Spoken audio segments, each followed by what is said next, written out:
G'day guys, Charlie from Custom Kraft, hot on the heels down here today at Factory 47. They've invited me down to have a look around the place. As you can see on the wall behind us, very iconic.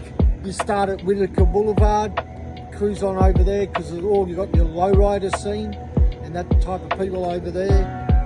And obviously the chopper's in the air on the back wall. That's downtown LA you're going. And then you finish off in the Hollywood Hills.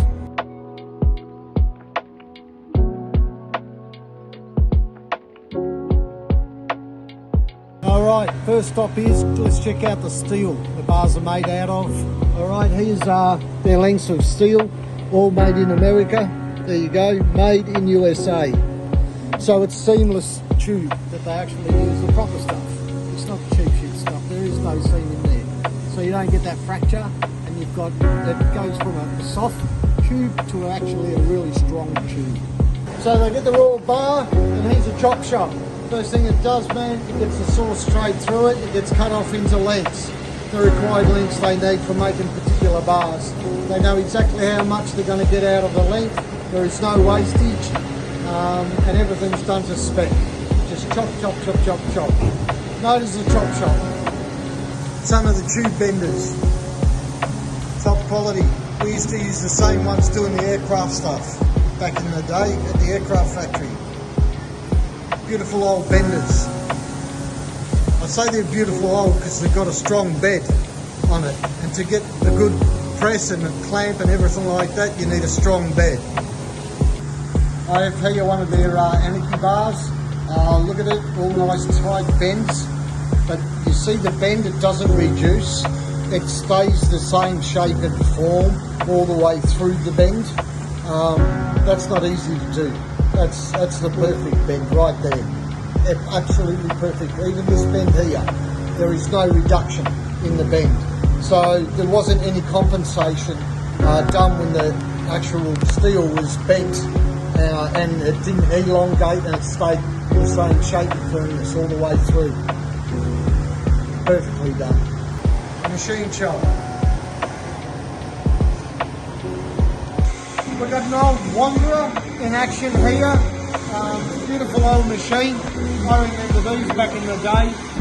Before you got computer parts, you had the old Wanderer that mass-produced parts.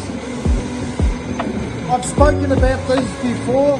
He's the man that actually does them. That's a knurl. A correct knurl is properly pointed, and that is perfectly pointed. That's perfectly pointed. Okay?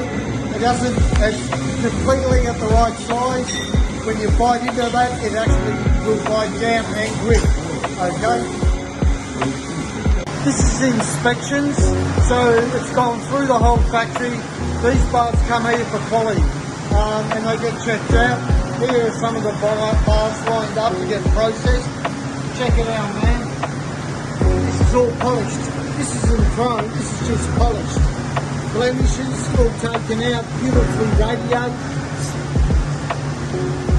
You know, check it out in here, in the inside, underneath.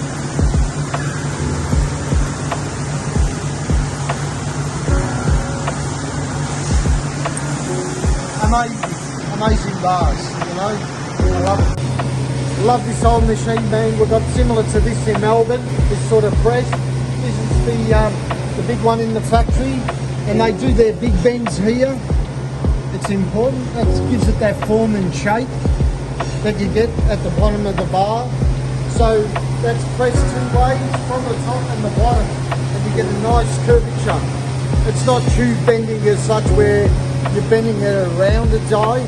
You're sitting in the die now and you're pressing it, boom, which is a different process altogether. A lot stronger, a lot stronger.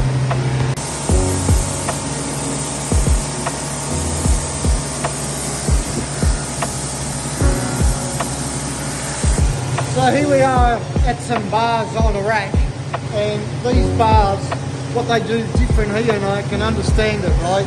They pre-polish everything along the road. It's not like they'll weld a bar together and then work out how to polish it, because it can be rather difficult, right? But they pre-polish everything. So each time after they make a section or a weld in there. They're just polishing left over on the weld. This is very important, man, because your chrome depends on how good your steel is and how well it's polished. And this is 1,000%, man. That is so smooth. You've seen the guy in the machine giving it everything, man. And that is there, it's just so smooth.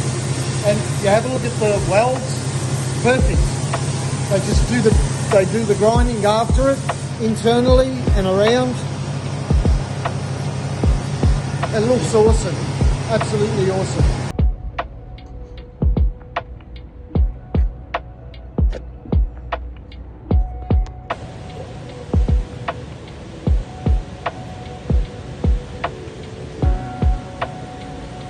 G'day guys, what I've got here is the bottom end of the bar, right?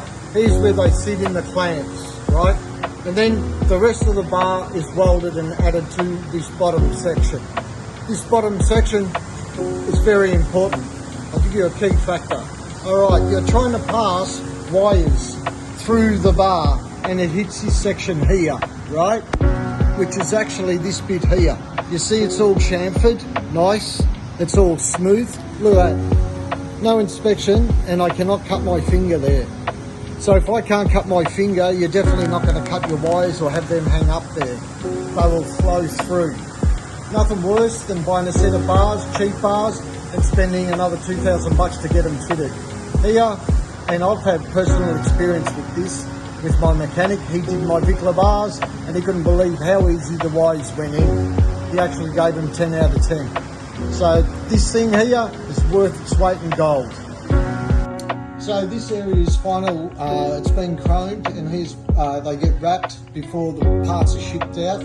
These bars have gone through the process and they've been given all the okay from QA. This is what they look like with the chrome on them, okay? Perfect bar, bro. Look at it, so shiny. You see the factory 47 bars in the car park, they're the shiniest bars in the parking lot, and you wonder why. They polish from the beginning right to the end. That's why your chrome is so bright. Your chromer can only work with what you give him. If you give him shit, he gives you shit back. He's got, you know, the best there, but have a look at it, perfect. All right, thank you Factory 47. Departing now, it was an awesome tour. I learned a lot, I got to see a lot. Great people, great product. Thanks again.